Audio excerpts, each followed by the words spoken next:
안녕하세요, 버닝스텝입니다. 이번 시간에는 스포츠에서나 쓰일 것 같은 단어가 다른 분야에 쓰이는 경우를 살펴보고자 하는데요. 오늘의 주인공은 바로 윈블던 효과입니다. 네이버 지식백과에 윈블던 효과를 검색하면 외국계 자본이 국내 금융시장을 장악하는 현상이라고 나오는데요. 더 쉽게 말하면 본인 생일을 기념하기 위해 주인이 들러리로 손님을 파티에 초대했는데 손님이 주인공이 되어서 선물 받는 경우라고 볼 수도 있겠습니다.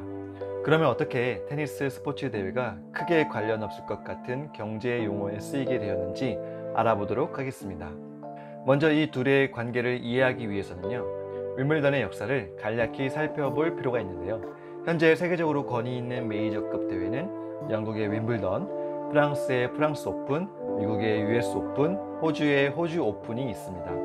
이 중에서도 가장 역사가 오래된 대회는 영국의 윈블던 대회이고, 윈블던은 1877년 영국의 헨리 존스가 영국 런던의 윈블던이라는 지역에 크리켓 클럽의 테니스를 소개하고 함께 대회를 개최하면서 시작되었습니다. 초창기부터 있었던 남자 단식 대회의 경우 1회 대회가 열렸던 1877년부터 1906년까지의 30년 동안 빠지지 않고 매년 경기가 열렸었는데요. 우승자는 모두 영국인이었습니다. 하지만 그도 그럴 것이 초창기 대회는 영국인들만이 참가하는 대회였고 점차 문호를 개방하기 시작해서 처음으로 외국인이 참가한 때가 1884년이었기 때문입니다. 게다가 많아야 두세 명 정도만이 참가하는 상황이었기 때문에 외국인 우승자는 나오지 않았습니다. 그러다가 1900년을 넘어서부터 점차 참가하는 외국인이 늘어나기 시작했는데 1907년 호주 선수가 처음으로 첫 외국인 우승자로 등극합니다. 1908년과 1909년 아서 고어가 우승 트로피를 되찾기는 했습니다만 1910년부터 다시 트로피를 빼앗기더니 1933년까지 23년간 영국인 우승자가 단 한 명도 나오지 않았습니다. 현재 우리에게 잘 알려진 스포츠 브랜드 라코스테를 창업한 프랑스의 영웅 르네 라코스테도 이 시기, 그러니까 1925년, 1928년 두 차례나 윈블던에서 우승했습니다. 영국의 자존심을 회복해준 사람은 우리에게 잘 알려진 스포츠 브랜드 프레드 페리를 창업한 프레드 페리였습니다. 1934년부터 1936년까지 3년간 우승하면서 대영제국의 존심을 지켜냈죠. 하지만 승리의 기쁨도 잠시 1937년부터 2012년까지 76년간 다시 영국인 우승자는 나오지 않았습니다. 제2차 세계대전으로 6년간 대회가 열리지 않았었는데요. 이 기간을 뺀다 하더라도 70년이라는 긴 시간 동안 종주국의 위엄을 지키지 못했던 것이죠. 이번에는 영국 경제의 역사적 배경에 대해 알아보겠습니다.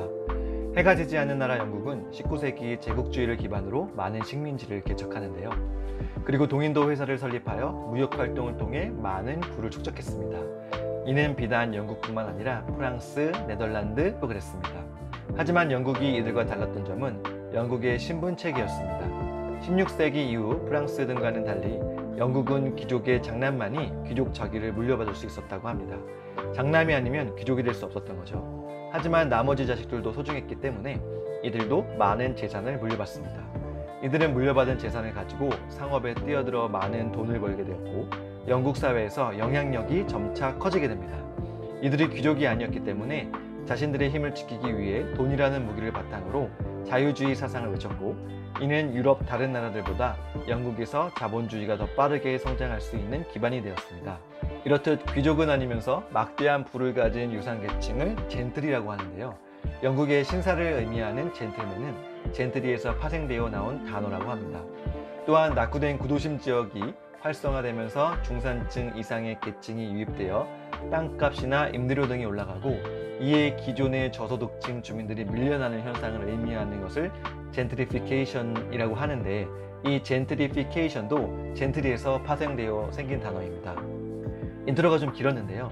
이렇듯 영국은 다른 유럽 강호들보다 더 빨리 자본주의가 싹텄기 때문에 금융산업도 더 일찍 발달하게 되었고 국제금융의 중심지로 자리매김하죠. 하지만 1, 2차 세계대전과 대공황을 겪으면서 영국 경제는 어려운 상황을 맞이했고 국가는 이를 재건하기 위해 철도, 항만, 항공, 도로 등 각종 기간 산업을 국유화했습니다.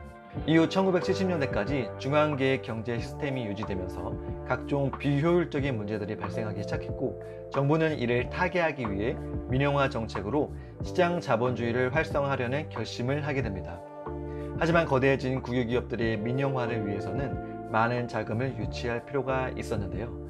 이를 위해 영국은 1980년대부터 자본시장을 개방하기 시작했고, 1986년 마가렛 대처는 금융계의 빅뱅이라 불릴 만큼 획기적인 개혁을 통해 금융시장 규제를 완화하였습니다. 결국 영국 런던은 다시금 세계의 금융시장 및 주식시장의 중심지로 부상하였습니다.